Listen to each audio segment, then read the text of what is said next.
আশীর্বাদ করো পিতা। তোমার গৌরব পিতা, তোমার মহিমা, তোমার প্রশংসা হোক, এই কামনা করি যিশু নামে এই প্রার্থনা চাই। আমিন, আমিন, আমিন। তো বন্ধুরা, আমরা অনেক সময় ভাবি যে আমরা যিশু পথে আছি, আমরা তো পাপ থেকে মুক্ত হয়েছি বা আমরা আর পাপ করি না।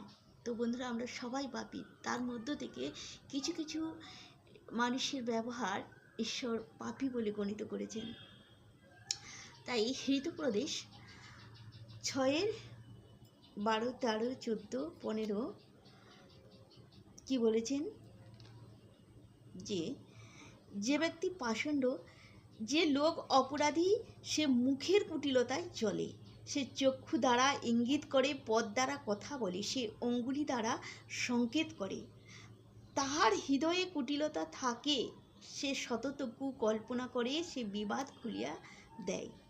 সেই জন্য অকস্মাৎ তাহার বিপদ আসিবে, হঠাৎ সে ভগ্ন হইবে, আর প্রতিকার হইবে না।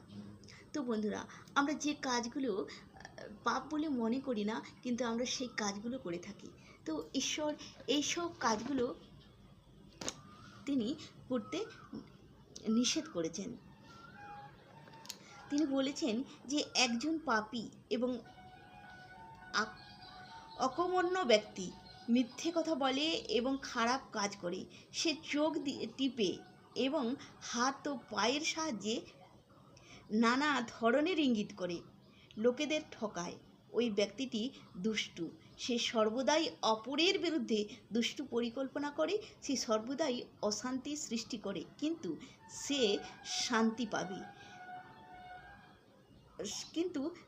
শাস্তি পাবে এবং আকস্মিক বিপর্যয় তার উপর আসবে।